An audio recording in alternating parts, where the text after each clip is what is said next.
Hello. Today we're going to be talking about positive behavioral supports. You're probably asking yourself the question, what are positive behavioral supports and what does it mean to me? Well, let's start off with what it is. First of all, it's a method of behavior modification. Behavior modification is a way of understanding behavior and applying a way to change that behavior. Let's look at a behavior you might want to change. Maybe you spend too much time on the internet or your computer.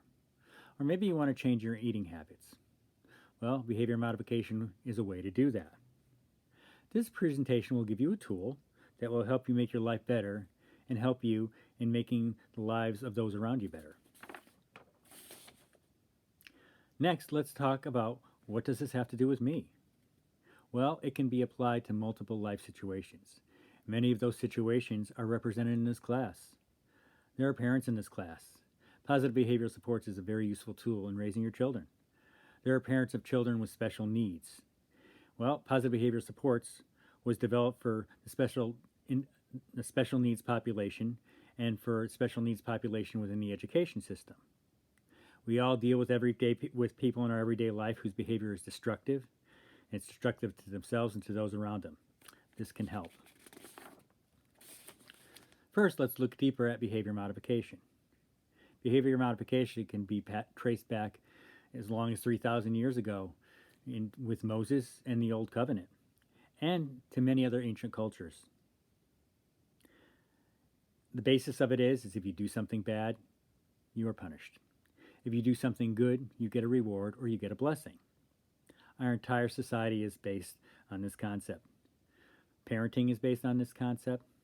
Our laws are based on this. There's even spiritual laws that are based on this.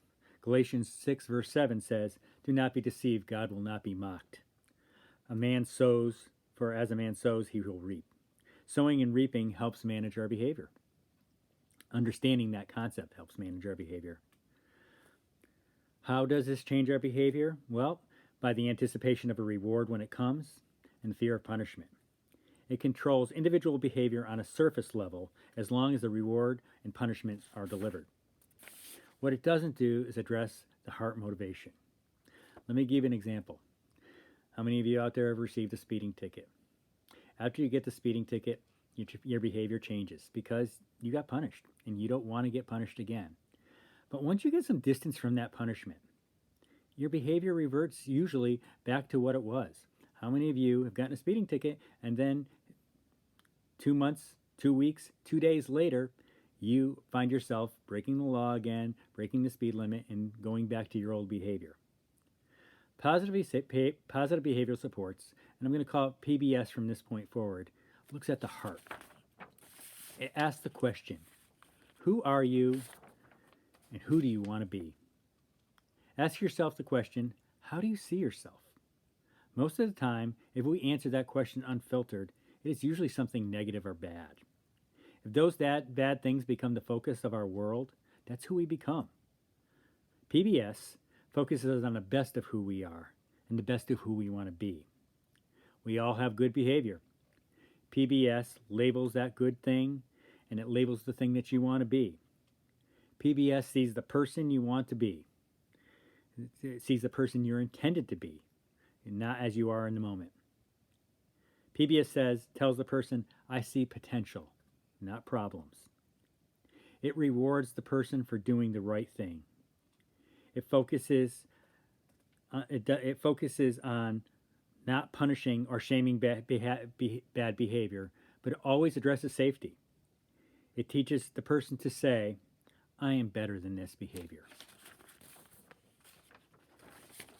In her article in Behavior Disorders in 2018, Heather Pisak George shows that individuals with severe behavior show significant decrease in problems,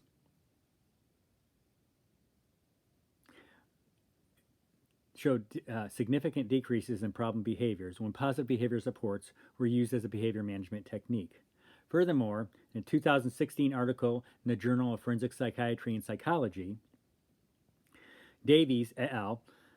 Showed that staff trained in PBS had greater confidence and results with dealing with problem behaviors. So, how does it work? Well, first of all, it works by being proactive and not reactive.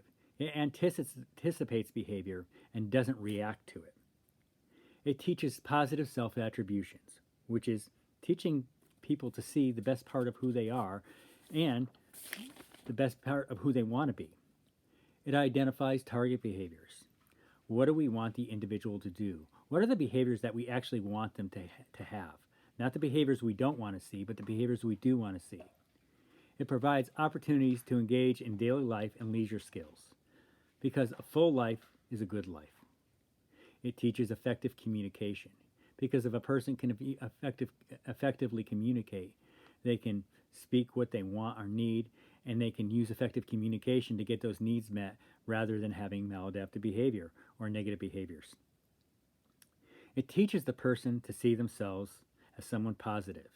It says, you are a valuable person, you are not a behavior. 2 Corinthians 5:17 says we are new creation.